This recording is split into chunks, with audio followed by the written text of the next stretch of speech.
We shall see how this one goes. We'll adapt accordingly afterward. I wish you guys a very, very good game and good luck. And I'm missing the vision of a few players in the likes of Paolo and Eternal Games. Thank you guys. Good luck, have fun, guys. Okay. Yes, my lord. Righto. Yes, my lord. Okay. Alright. Alrighty then, we are going to be watching this game. We have amazing players with us tonight. We have the blue Keron. He's playing the Storm River Orcs. He's starting right here on the bottom right side of the map alongside Mr. Seuss, his partner, that's playing the Bleeding Hollow Horde. And they are the green, obviously, Orcs right there. And last but not least in that team, we have this Mad Luster in white playing the Dragon Maw clan and starting here at the top left side of the map. Against them, we have the three players on the right side, on the left side. We have the black player, Mr. Paolo, who's playing the Black Green Clan Orcs, and he's going here with a nice repair on that first Rax. I believe he wants to go for the 1 Rax Rush, which is a good idea. Oh no, never mind, he's going for the 2 Rax Rush. In that case, you should not repair the Rax. This is actually a pretty non-efficient move. Or you should delay that second Rax if you have repaired the first one. That is a lot of money spent here by Paolo on that blacksmith, on that 2 racks, plus the blacksmith, plus the lumber mill.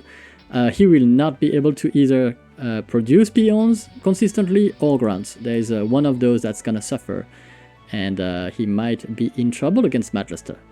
But we shall see. The next player is the orange player, Mr. Daybreak. He's playing the Burning Blade Orcs, and he has closed his base. And by the looks of it, it's going to be very, very hard for him to help Paolo if he is in any trouble, which is about to happen, I'm telling you. It is about to happen. The 1 Rax will beat the 2 Rax here, and for the simple reason that I just enunciated. But, and I don't mean the body part, Paolo has realized that, and he's just closed his base, and he's probably going to be looking to produce an Axor or any defense here to protect that wall. Oh no, never mind, there is a cancel on that farm. This is absolutely wrong. Why did he cancel that? I would have preferred him to keep that farm in that case. Because of the early investment, he also has a tower here. This is so greedy for Paolo to have all of that being built at the same time in his base, and obviously that one of those things is gonna suffer, and right now this is definitely the grunt count. The grunt count is very, very low for Paolo. Alright, on that side, we have discussed a little bit that Daybreak is closed in and he's really powering nicely. He has a lot of peons. I know one player here that obviously did not cut on his peons. That said, we don't have a very large amount of farms. We only have the 5 farms and no farm being built at the moment, so this could be an issue. But he's going to go for the Stronghold, which makes sense on 5 farms. He can have quite a lot of peons to power. On the bottom side of the map, the last but not least of the players, this is Mr. EGN, Eternal Games Not a Number. And he's going to be producing footmans, and I really do not like that build here. The reason is, if an enemy army comes in, it is very easy for the enemy to line up 2 grunts here, hold your army completely on the side, on a 2v1 choke point that you can't really fight off, and then they can just burst your buildings down, and then you have to repair even though you had an army to defend. So this is the reason why I would not recommend building this way. But you never know what can happen in a game, and this could actually turn out to be very, very different. That said, we have the green player. Mr. Seuss is sending his grunts forward. He wants to have some blood, and he's going to be looking into that 2v1 choke point, and as you can see, he's probably already holding the ground with these 2 grunts, and now it is going to be quite annoying to fight off this situation as Eternal Game Now. And you can see that also as well, the building that is right next to these 2 grunts is actually the lumber mill, and the lumber mill has only 500 HP, which makes it a very priority target. It's an easy target for Seuss. That is looking pretty good and having a lot of fun with that 2v1 choke point. You can see how hard it is for the grunts to push that through, and they will manage eventually to push the grunts here, but you can see the ogres are coming in reinforcement, and now we are in trouble. A lot of trouble, actually. He kept fighting all of these fights in 1v2 situations, and now the units are going to be able to move in and go inside the base of Eternal Games, and that is going to be GG, I think, for him. And this is probably the quickest death we have witnessed tonight. And then he's attacking his own hole. Oh no, what is happening? Eternal Games is unhappy. An unhappy fellow. He's very unhappy. I don't know what happened. Probably the wall made him mad. I don't know what. He had the 3 racks, so he invested a little bit too much money on the racks. Probably he couldn't produce either peons or grunts, and it ended up being very, very sad for him. I don't know exactly what happened. Why was he attacking his own hole there? Probably a little bit of a rage. Was going for tower. You wanted to tower. Oh, he wanted to tower himself. Yeah, you built too many raxes.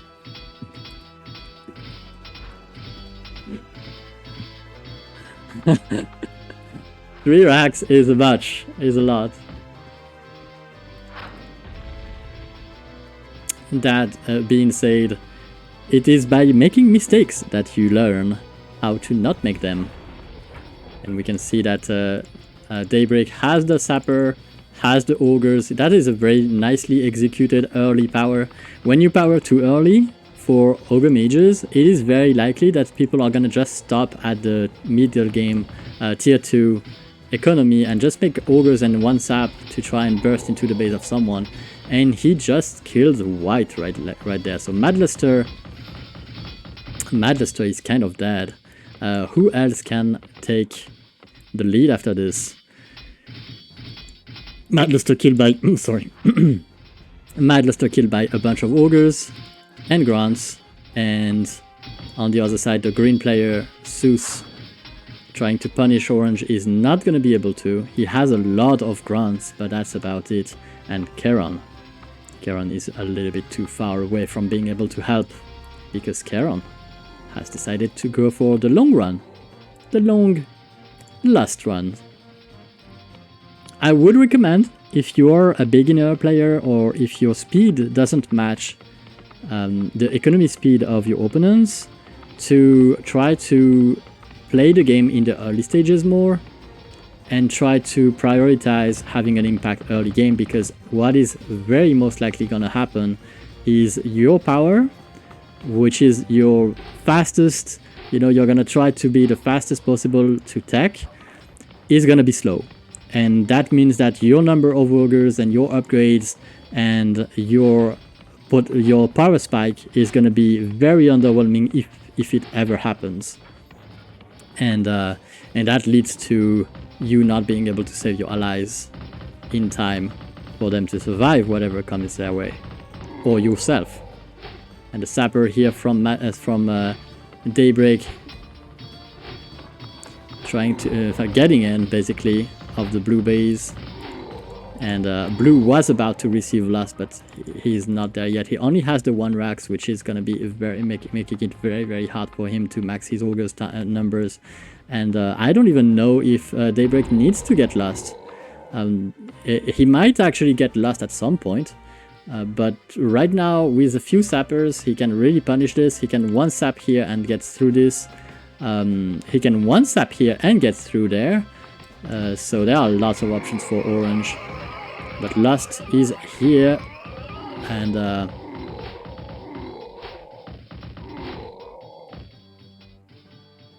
Lust is gonna help Keron survive the attack, survive the onslaught for now.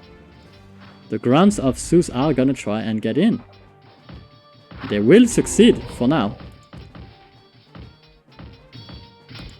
And he's gonna kill the catapult, which is a good pick. It is a good pick, because it's gonna make it harder for... oh, but the mine of Daybreak has exploded. He's gonna have to look for an expansion now. And the good news is he has a Zeppelin, so he's gonna be able to eventually. But, oh no, Keron, just read... Okay, last before you attack. Very important. Oh no, Keron needs to learn how to fast last.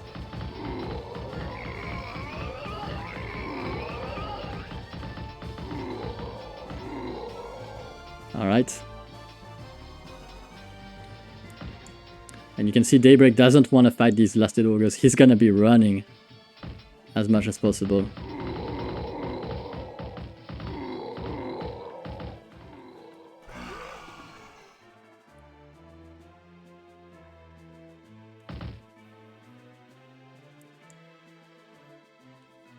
Okay, Daybreak needs to expand, and the main goal of blue is going to stop Daybreak from expanding.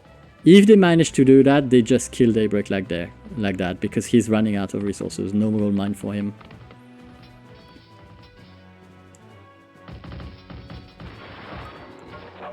Keron with a big impact with these lasted ogres. I was not expecting that. I was expecting Daybreak to try and egg an expansion faster, but he did not. He focused on getting the ogre numbers as fast as possible to kill one player at the price of his potential expansion. Madlister getting killed in his main base here by the black player, Faulo. But you can see that Daybreak is fighting lasted ogres with unlasted ogres very hard. He has to run away all the time, and he's losing ogres as he's doing that. Keron wants to move back, relast and recharge, pretty much. He needs to expand as well, but he's doing that very well.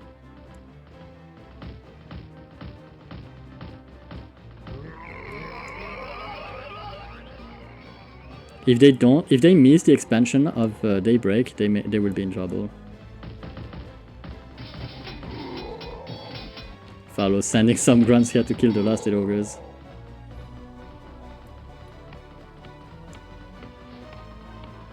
Keron keeps sending some lasted ogres here, and oh my god, Seuss managed to reach last as well. Daybreak is not really near to have it. He's getting an altar, but at that point he doesn't have that many ogres left. So I don't know. It is gonna be tough, but it could be a comeback. The main issue though is that White is not out of the game. White is very much in the game actually. Although he lost his main base, he managed to sneak a peon over here and he's starting rebuilding. Which could be very, very bad. Because so far the only player who has died is the yellow player, Eternal Games.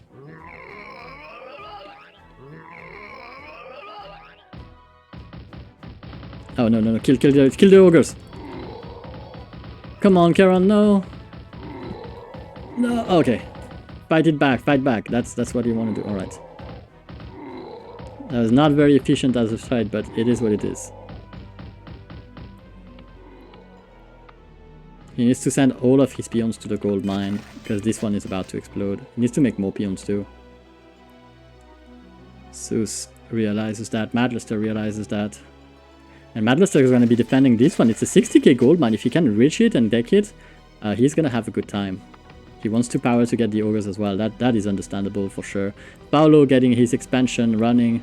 And here we go. We have some peons for Daybreak. Daybreak is actually going to pull back in that game. He had a very powerful tier 2 rush. And he did a lot of damage. It killed... it almost killed Madlister. Got a little bit lucky.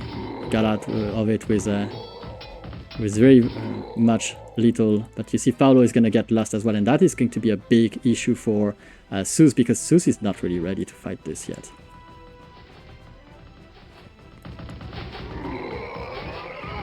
And here we go, we have Lust on the side of Faulo. He's going to be starting to lust his ogres, and he's going to get rid of that pretty quickly. There was 23k remaining in that gold mine.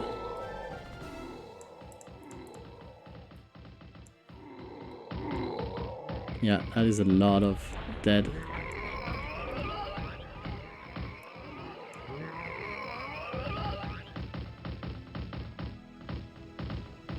Oh, you need to attack move. No! What is happening, Keron? Keron is Zipper, I swear. Keron is Zipper. Zipper would do that a lot. Like he would just attack random stuff. Like he would even attack his own buildings sometimes. Keron is playing like Zipper. Oh no. I swear. Run away! Yeah, he needs to relast, but he can't.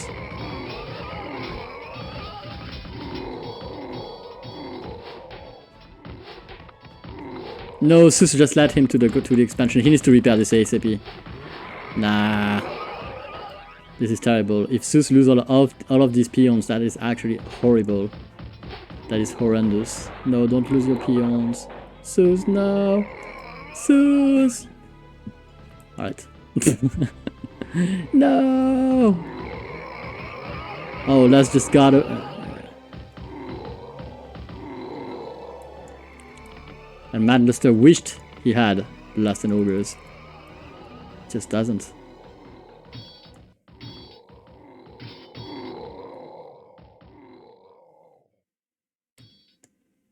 Okay, Seuss has defended his expansion. He actually has still a lot of peons alive. That's actually incredible. I was not expecting this. And you can see how many ogres Daybreak is producing now, because he's mining, he's getting the gold, and he's almost through that expansion gold, which is a lot of money, as you can tell. Someone needs to use coil to kill these ogres. It's the best spell you can use once the fight is already started.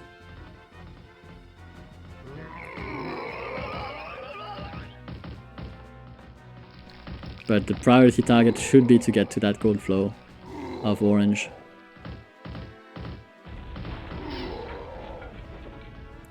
They need to kill this. If they kill the peons, even if Daybreak expands, he's gonna have trouble sending peons to mine, and so he's gonna run out of resources regardless. That said, we have not talked about Faulo. Faulo has a lot of money as well, and he's almost through his expansion as well. But look at the amount of ogres he has. That is a lot. This one is about to explode, and it is not good for blue to lose that explode, but it's what it is. Oh, Daybreak is gonna do the same to him, but nothing has happened to him. I mean, he lost a few. It is not over yet. That is really good. Okay, 2 peons remaining in that gold flow, but that is gonna cripple Daybreak a lot. And these are basically like the army we are seeing on the map right now for blue and orange are pretty much what it's gonna be, right? You know, it's like blue is gonna be protecting that gold flow. That's smart. Protecting Seuss's gold flow is gonna be a pretty important target to do. You can't be everywhere. Although he's running around, and we have the black player with so many ogres on the face of Seuss. That is going to be painful, because black has not been hit yet. We just saw a lot of peons from Madluster going into that gold mine, so I assume he just moved all of them, like most of them. I wish he was building another Rax, because he needs to be producing the ogres ASAP. Like the game is playing right now. Although he was hurt very early. This is gonna be very, very troublesome if he can't reach that. He has level 6, so he's got a lot of nice stuff here. But it is going to be painful if he doesn't produce enough units to defend himself. And Daybreak is gonna go and look for blood here.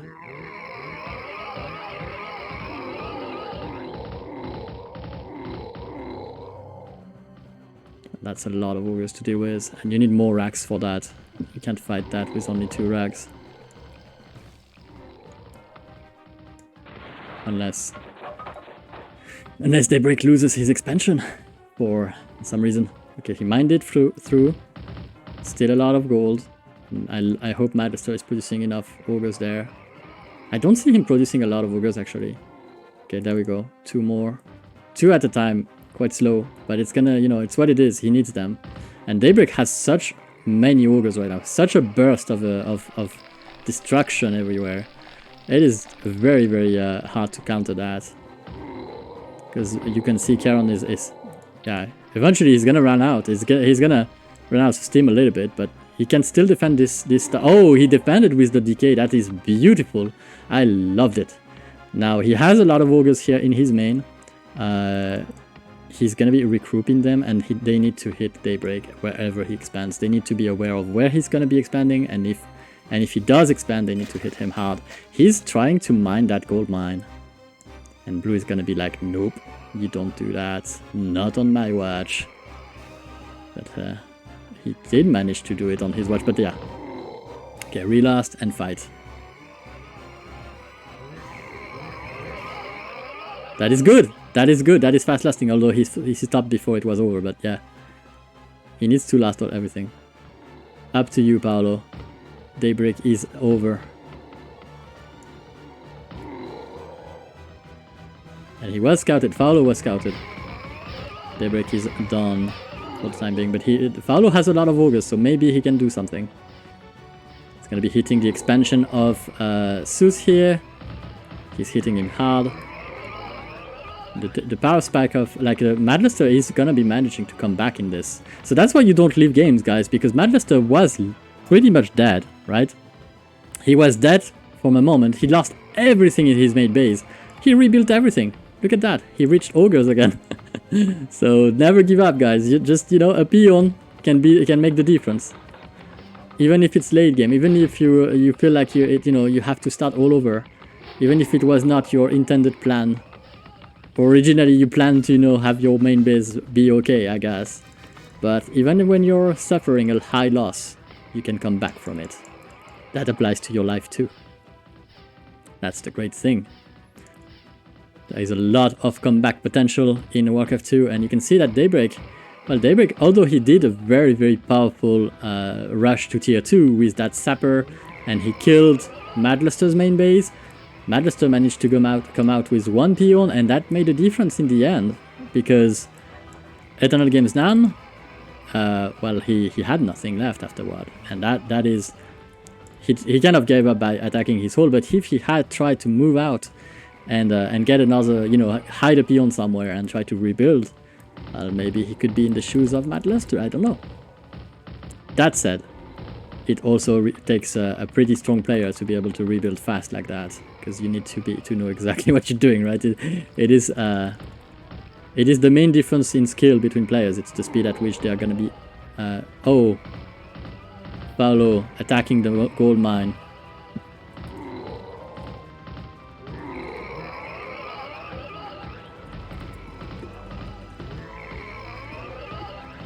They are both attacking. That's one bad gold mine, Paolo. Get it?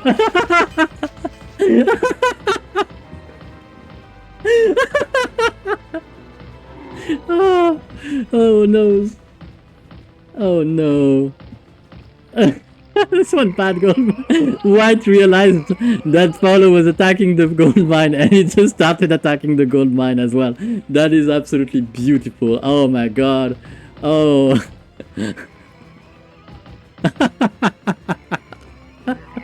Oh man, I love it. I love it. That is what we want to see, of course. The beauty in that. That was a beautiful game, and it ended up perfectly. Oh my god, the beauty in that.